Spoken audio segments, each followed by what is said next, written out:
guys, this is Double V for Icreeupree TV. Of course, IAS Live Music Review. I have Mr. Keri D Singleton in the seat. Somebody say something!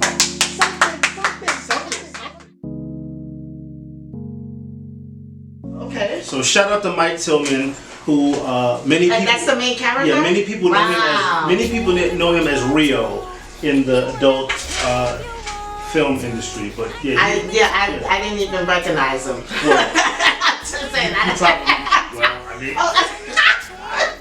Neither did I, but you know. Wow. Woo. I didn't recognize him. All right, Mr. Keri D Singleton in the seat. I was doing some research, and a book or a movie by the name of City of the Night is referenced. Yes. And you do your research. I attempt to. Point. Okay. How much influence did that have on the project? So this is where I guess I have to get really personal. I was incarcerated. 2004 to 2007, I was incarcerated for identity theft, right? So I did a lot of writing, I did a lot of reading. In fact, The Wanderer's Game and the books that I wrote afterwards were all written in prison. And one of the books that I read was this book called City of Night by John Ricci, right?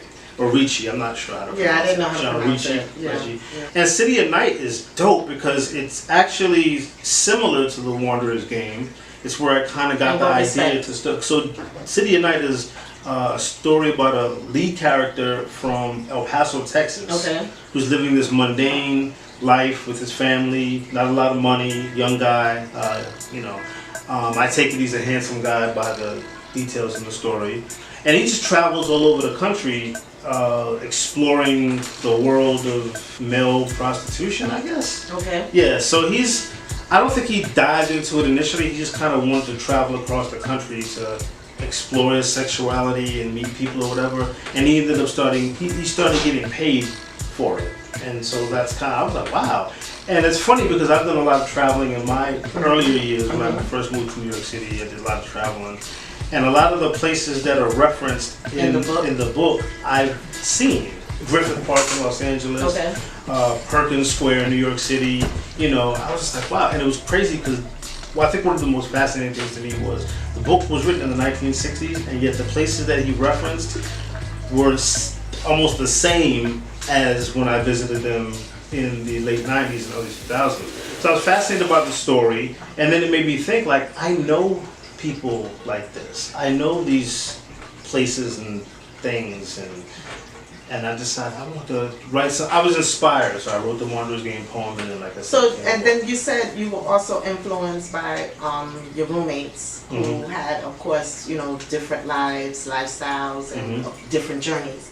So now when we talk about the Wanderer's Game, this is what you've seen. Correct. This is what you... Through other people's eyes. Of course, through other people's eyes. He's like, if I tell you one more time, it's through other people's eyes, it's not me. I don't think it's you. No. I didn't say it was you. Let me just say this. We're sharing, right? We're sharing. Sharing is caring. When The Wanderer's Game was about to be released, first of all, I had two books that I was considering making my first book, right? And so The Wanderer's Game I thought was a great story, but I also had to think about who my audience was going to be, right?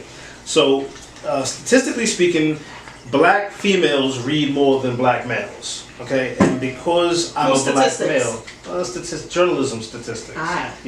Statistically speaking, because I'm a black male, I knew that my audience would predominantly be other black people, right? So I said, okay, if my audience is going to be sisters, do I really want to release a book about down low guys, which is what one could perceive Reggie as being? Sisters don't really like that too much, you know what I mean? So I asked a couple of my female best friends that love to read 3 different manuscripts, and they said The Wanderer's Game is the strongest one, you should go with that first. So that's what I decided to do, releasing the book. But I'm going to say this, when it was time to get on the road and promote that book, first of all, it's my first book, and then the subject matter was really risque, right? I was so uncomfortable in the beginning stages of promoting the book because people would say to me at book signings, "Hey, what's the book about?" And I'd say to them, if you look on the back of the book, it has the whole description, synopsis. And they're like, we were asking you a question. One sister actually said to me, brother, if you want me to buy this book, I need you to articulate to me what this book is about. Okay. And I did, and I was just cringing the whole time. So what did you say? I told her it's a fictitious story about a character from Jersey who's an aspiring actor and uses male escort journeys to fatten his pockets, basically. And she said? She bought the book.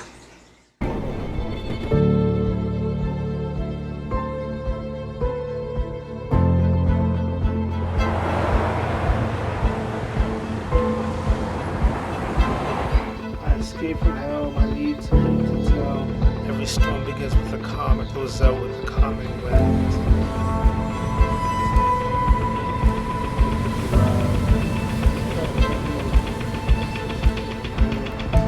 I've never seen anything like it. Well, I'll say nothing I'll like say this too. So the Wanderers game became a book. First it was a poem, then it became a book, then it became a Broadway play. The play, I gotta say though, was a dope experience because I didn't have anything to do with the play. Okay.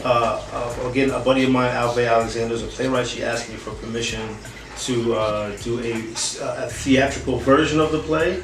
I think I was invited to the rehearsal, the first rehearsal and the last rehearsal, none in between. So you had nothing to do with the writing and how it was put together? Not at all. She rewrote the script. Okay. And because I gave her, I mean, she's an artist, I want to give her creative freedom. But what she did do, which she didn't have to do, which was pretty dope, I thought, was that she almost stuck entirely to the book. A lot of authors, right? The movie is never. Yeah, the movie and the play. The play is never like the book, and the book is always better. Right. Yeah. So she stuck to the script, almost to the letter, and so to go see it, not knowing what to expect, because I was banned from rehearsals. And the reason being, she said that she didn't want my presence to influence the rehearsal of the actors. Right. I was floored, and it was crazy. Like, my mom had obviously read the book before it even became a book, and she actually cried in the theater. And I'm like, Mom, what are you crying about? You already knew where the story was going.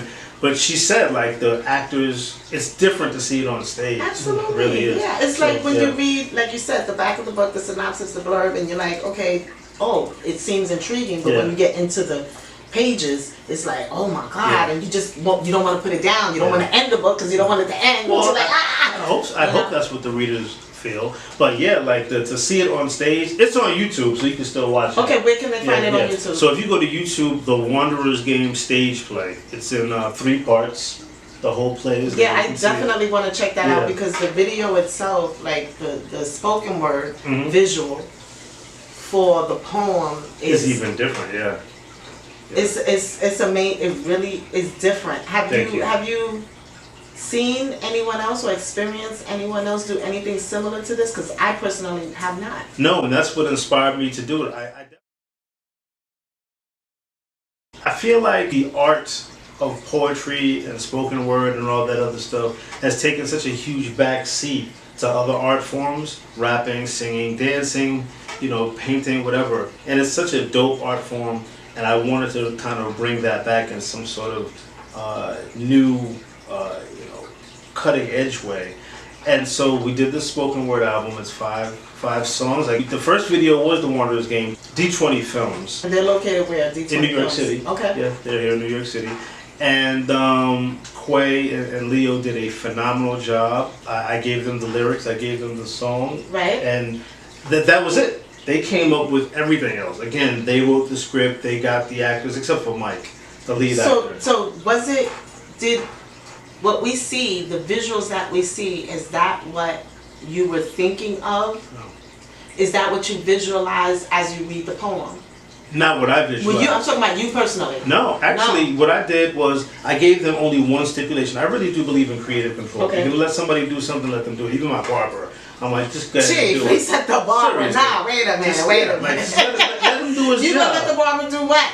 Just do his job. Like you don't want to take the hairline too far back. Whenever I get a new barber, shout out to Mike, my barber. Shout out to Mike, the barber. The first time I walked in there, he said, "What do you want?" I was like, "What do you think I should have?"